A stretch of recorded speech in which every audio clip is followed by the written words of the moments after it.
Welcome back to our study this week on Ecclesiastes 3:11. And last time was the introduction, so we're going to take a look at the very first part of this, and we're going to talk about how the beauty. We're going to talk about the beauty of God's timing. Let's do that. All right. So the very first part of this verse is He has made everything beautiful in its time. So, what do we start with? God's sovereign design, right? Every event in life, whether joyous or sorrowful, is part of the divine design that is inherently beautiful when seen in its proper context. So the word beautiful here has to do with harmony, it has to do with perfection, appropriateness, not just merely an aesthetic appeal, not just something that is beautiful outwardly. It's not just pretty, something shiny and nice. We're talking about something that is in its proper context. It is working, all the parts are working together. There's that perfection there, and it's appropriate. It's not evil, it's not bad, it's not out of place. It is good, it's right, it's in its place. It all works together for good. And so it's beautiful in that way. So when we see good things outside of their appointed time, they can become harmful. So this is an idea here that we need to come to grips with, is that God's timing is perfect. Our timing, or if we're seeking things that are maybe good things, we might be seeking good things, but we're seeking them out of God's timing, then we might cause some problems to ourselves. We might be trying to rob God's glory. Who knows what it might be? But it doesn't really fit the way it should. We kind of distort the beauty that God would have. So this really reflects humanity's struggle with impatience and discontent, which often disrupts the natural beauty of God's purposes. God has a purpose for everything, and we become impatient, we become discontent, we're not willing to wait on God, and so then we kind of run ahead and then cause all kinds of problems.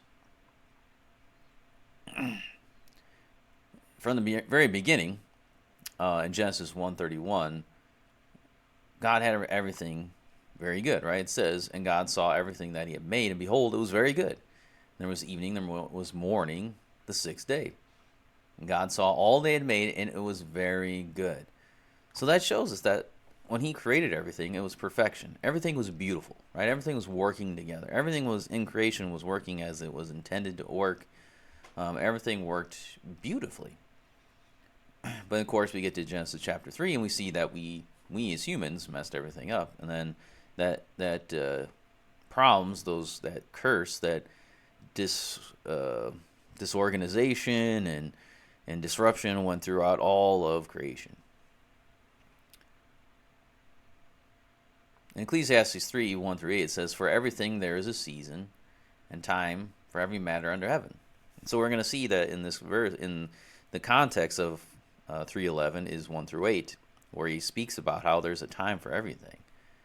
It says a time to be born, a time to die, a time to plant, a time to pluck up what is planted, a time to kill, a time to heal, a time to break down, a time to build up, a time to weep, and a time to laugh, a time to mourn, a time to dance, a time to cast away stones, and a time to gather stones together, a time to embrace, and a time to refrain from embracing, a time to seek, and a time to lose, a time to keep, and a time to cast away, a time to tear, and a time to sow, a time to keep silence, and a time to speak, a time to love, and a time to hate, a time for war, and a time for peace.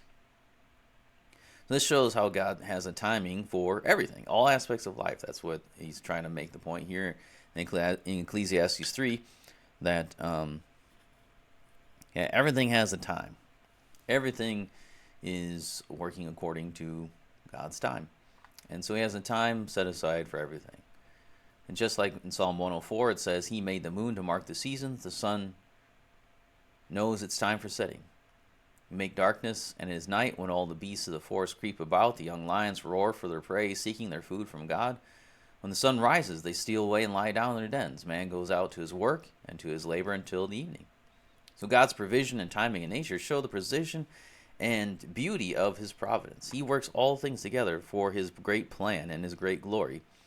And even in the seasons and all those things in nature that God has put out there, you can see that's what He's done.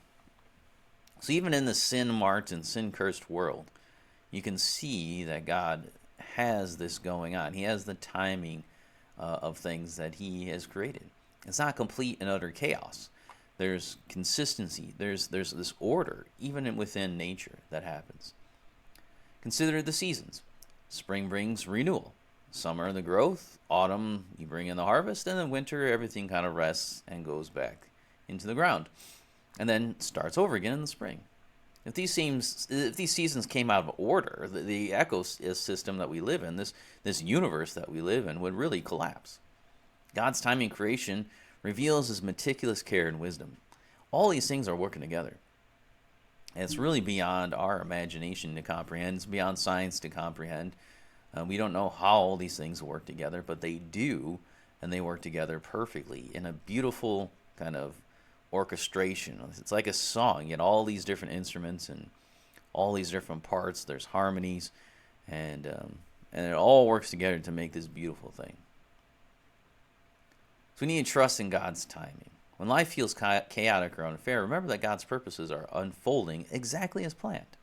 We need to avoid rushing God's plan. We need to recognize the danger of impatience, like Abraham and Sarah's attempt to fulfill God's promise through Hagar, which would bring strife instead of blessing to them. They went ahead and had a child, but it wasn't the child that God wanted. It wasn't the child that God purposed for what was going to happen. It was going to be a child from Sarah. That was already decided by God. And they tried to do, they tried to work their own way. They didn't want to wait. They thought, well, let's go ahead and do this. We're too old, and maybe it's through Hagar. So they didn't wait. And then that just brought all kinds of problems to their family and relationships and everything else. So we need to pray for contentment. We need to pray for grace to see beauty in the present, even if its purpose is not fully clear to us. We need to remember that we may not see the beauty, but it doesn't mean that the beauty's not there. And so we need to remember that. Well, that's our study for today, not this week, but today. We'll continue on looking at the rest of this verse. Next time we'll look at how he has put eternity in the hearts of man. And that's what we'll look at next time. So I'll see you there.